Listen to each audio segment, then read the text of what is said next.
राज्याच्या नमो शेतकरी महासन्मान निधी योजनेअंतर्गत सुमारे 2,000 कोटी रुपयांची रक्कम 93 लाखांपेक्षा अधिक शेतकऱ्यांच्या खात्यात आज जमा होणार आहे। 1,967 कोटींहून अधिक रुपयांचा निधी 90 लाखांपेक्षा अधिक शेतकरी कुटुंबांना प्राप्त झाला आहे। आत्ताच आली शेतकरी बांधवांसाठी मोठी खुशखबर। ज्या हप्त्याची शेतकरी बांधव भरपूर महिन्यापासून वाट पाहत होते, जो हप्ता रखडला होता, अखेर तोच हप्ता आज शेतकरी बांधवांच्या खात्यामध्ये जमा केला जात आहे। राज्य मंत्रिमंडळाच्या बैठकीमध्ये अखेर नमो शेतकरी सन्मान निधी योजनेच्या 8व्या हप्त्याला आज मंजुरी मिळाली आहे। या मंजुरीमुळे राज्यातील लाखो शेतकरी बांधवांची प्रतीक्षा आता संपली आहे असं म्हणलं तर काहीच हरकत पडणार नाही, कारण की भरपूर दिवसापासून शेतकरी बांधव नमोच्या 8व्या हप्त्याची वाट पाहत होते। तर आज राज्याचे मुख्यमंत्री त्याचसोबत उपमुख्यमंत्री यांच्या बैठकीमध्ये मोठा निर्णय जाहीर करण्यामध्ये आला आहे। आज अखेर शेतकरी बांधवांच्या खात्यामध्ये निधी जमा करण्यामध्ये येत आहे। आता शेतकरी बांधव बघा, भरपूर दिवसापासून वाट पाहत होते आणि अशा सोशल मीडियावर अफवा देखील पसरल्या होत्या की हप्ता उद्या येईल, परवा येईल, आज येईल। मग नेमकं खरी आणि अधिकृत अशी तारीख काय आहे, ज्या तारखेला नमो शेतकरी महासन्मान निधी योजनेचा हप्ता जमा होतोय ते आपण लगेच पाहत आहोत। बघा, केंद्र सरकारच्या PM किसान योजनेचा 21वा हप्ता नुकताच शेतकरी बांधवांच्या बँक खात्यामध्ये जमा झालेलं आता 1 महिना पूर्ण झाला आहे, तरी पण शेतकऱ्यांच्या खात्यामध्ये नमोचा हप्ता जमा झाला नाही। आणि भरपूर दिवसापासून अशा बातम्या येत आहे की नमोचा हप्ता आज येईल। नमो शेतकरी योजनेच्या 8व्या हप्त्याची शेतकरी बांधव उत्सुकतेने वाट बघत आहे, मात्र नेमका कोणत्या तारखेला हप्ता येणार आहे याबद्दल सोशल मीडियावर खोट्या बातम्या पसरत होत्या। यामुळे शेतकऱ्यांमध्ये मोठे संभ्रमाचे वातावरण निर्माण झाले होते। यावरती आता स्वतः राज्याचे मुख्यमंत्री देवेंद्र फडणवीस यांनी सर्व प्रश्नाचे उत्तर तुम्हाला आता दिले आहेत। तर मग काय म्हणले आहे देवेंद्र फडणवीस साहेब? बघा, सोशल मीडियावर चुकीच्या बातम्यांचा प्रसार मोठ्या प्रमाणामध्ये पाहायला मिळतो। कोणी म्हणत असते की नमोचे पैसे आज जमा होतील, तर कोणी म्हणतं उद्या जमा होतील, अशा अफवा पसरत होत्या। पण नमो शेतकरी योजनेच्या 8व्या हप्त्याचे 2,000 रुपये, बघा 2,000 रुपये नेमकं कधी वितरित होणार याची ठाम आणि अधिकृत तारीख कोणीही सांगितली नाही आणि कोणाला माहीत पण नव्हती। या संभ्रमाच्या वातावरणाबद्दल शेतकरी बांधवांमध्ये नाराजी देखील मागं पसरली होती। यावर तातडीने निर्णय घेण्यासाठी मंत्रिमंडळात चर्चा सुरू झाली। यावरती लक्ष केंद्रित करून मुख्यमंत्री मोदी यांनी मंत्रिमंडळाच्या बैठकीमध्ये महत्त्वपूर्ण चर्चा केली। यामध्ये पहिल्या टप्प्यामध्ये कोणत्या जिल्ह्याला नमोचा हप्ता वाटप होणार याची देखील माहिती आता सरकारच्या माध्यमातून देण्यात आली। त्याचबरोबर वितरणाची निश्चित तारीख कोणती असेल हे देखील स्पष्ट करण्यामध्ये आलं। या योजनेतून कोणकोणते शेतकरी बांधव अपात्र ठरले जाईल याबद्दलचे निकष देखील आता जाहीर करण्यामध्ये आले आहे। त्यामुळे शेतकरी बांधवांनो, आता यादी सरकारच्या माध्यमातून जाहीर करण्यामध्ये आले आहे। बघा, जर यादीमध्ये तुमचं नाव आलं तर आज सरकारच्या माध्यमातून तुमच्या खात्यामध्ये नमोचा हप्ता नक्कीच जमा होणार।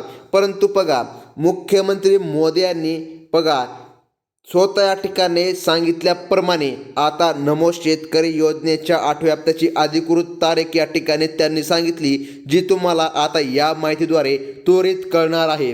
मुख्यमंत्री मोदी यांनी दोन्ही योजनेचे 4,000 रुपये एकत्र मिळणार असे मागे सांगितले होते, परंतु अचानक PM किसानचाच हप्ता आला, नमोचे पैसे का आले नाही असा प्रश्न महत्त्वाचा होता। तो शेतकऱ्यांच्या मनामध्ये वारंवार येत होता। यावरती मुख्यमंत्र्यांनी स्पष्ट केलं आहे, केंद्र सरकारकडून तुम्हाला PM किसानचे पैसे मिळत असतात, तर राज्य सरकारच्या माध्यमातून नमो शेतकरी योजनेचे पैसे मिळत असतात, वितरण केलं जातं। PM किसान योजनेला कोणती विशेष अट घालण्यामध्ये आली नाही आणि लागू नाही। बघा, परंतु नमो शेतकरी योजना गोरगरीब आणि गरजू शेतकऱ्यांसाठी असल्याने काही अटी व नियम नमोच्या हप्त्यासाठी लावलेली जातात. नमो शेतकरी योजनेसाठी अटी आणि पात्रता निश्चित करण्यासाठीच हप्ता काही दिवस मागे ठेवला होता. अखेर राज्य सरकारने या योजनेसाठी 4,000 कोटी रुपये आता मंजूर केल्याचं स्पष्टपणे सांगण्यात आलं आहे. नमो शेतकरी योजना मुख्यमंत्री आणि उपमुख्यमंत्री यांच्या माध्यमातून चालवली जाते. 4,000 रुपये एकत्र देण्याबद्दल जी खोटी बातमी सोशल मीडियावर पसरली होती त्यावर मुख्यमंत्र्यांनी आता स्वतः खुलासा केला आहे. ते म्हणले आहे, आम्ही कधीही 4,000 रुपये एकत्र सोडित नसतो, परंतु कदाचित कधी असा प्रसंग येतो की बघा केंद्र सरकार व राज्य सरकार दोन्ही हप्ता या ठिकाणी सोबतच सुटतो, परंतु असे त्यांनी ठामपणे सांगितलं नाही की हप्ता सोबतच सुटत असतो. आता ही योजना वेगळी व नमो शेतकरी योजना वेगळी, त्यामुळे अशा ठिकाणी शेतकऱ्यांच्या मनामध्ये संभ्रम निर्माण झाला की आम्हाला हप्ता का मिळाला नाही. हा थोडासा उशीर झाला, त्याबद्दल मुख्यमंत्र्यांनी स्वतः या ठिकाणी माफी देखील शेतकऱ्यांची मागितली आहे. तर उशीर का झाला?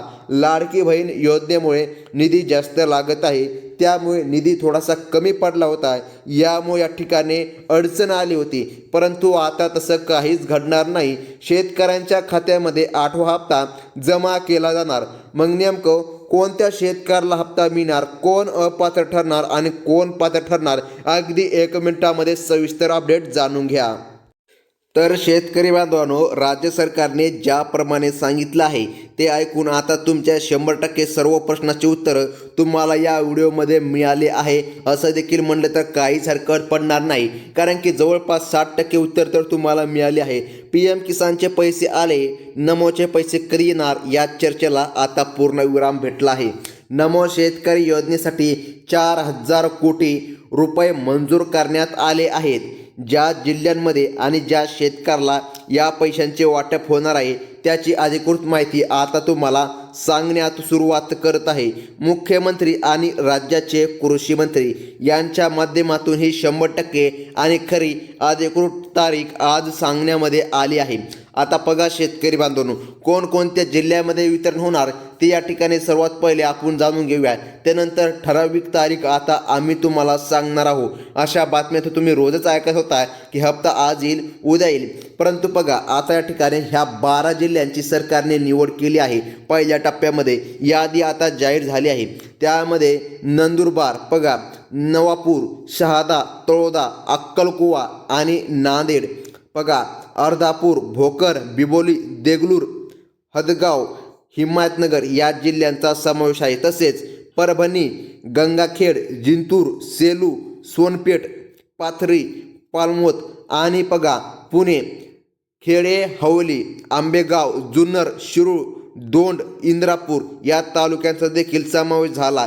त्याचसोबत बीड, पाटोदा, आष्टी, गेवराई, माजलगाव, केज, अंबाजोगाई या तालुक्यांचा देखील पहिल्या टप्प्यामध्ये समावेश करण्यात आला आहे. कृषी मंत्र्यांच्या माध्यमातून आलेली सर्वात महत्त्वाची अपडेट अशी आहे, सोशल मीडियावर अनेक अफवा आणि खोट्या बातम्यांचा कहर आला होता. यावरती मुख्यमंत्र्यांनी स्पष्ट केलं आहे की जेव्हा नमो शेतकरी योजनेचा GR निघतो तेव्हा पैसे मंजूर होतात आणि त्याच वेळी पैसे हे खात्यामध्ये जमा देखील होत असतात.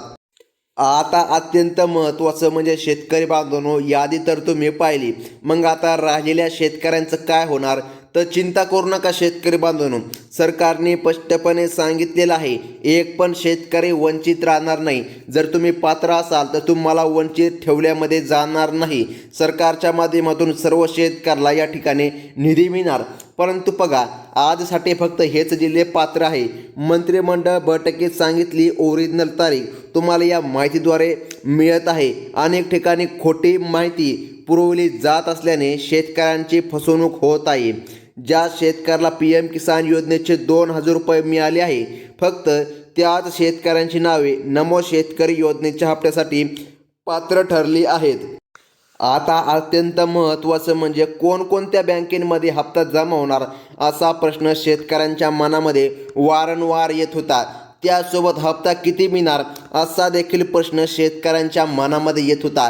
बघा शेतकरी बांधवांनो, कदाचित या व्हिडिओ 8 मिनिटं जरी लागत असले किंवा 9 मिनिटं जरी या व्हिडिओ लागत असले तर तुमच्या सर्व प्रश्नाचे उत्तर तुम्हाला या व्हिडिओमध्ये मिळून जात आहे. बघा आता हप्ता रक्कम ही फक्त 2,000 रुपये आहे. शेतकऱ्याला हप्ता वाढविण्यात आतापर्यंत आला नाही. कदाचित या ठिकाणी निर्णय जर बदलला तर या ठिकाणी सर्वात प्रथम तुम्हाला आपल्या चॅनलवर कळविण्यात देखील येणार आहे.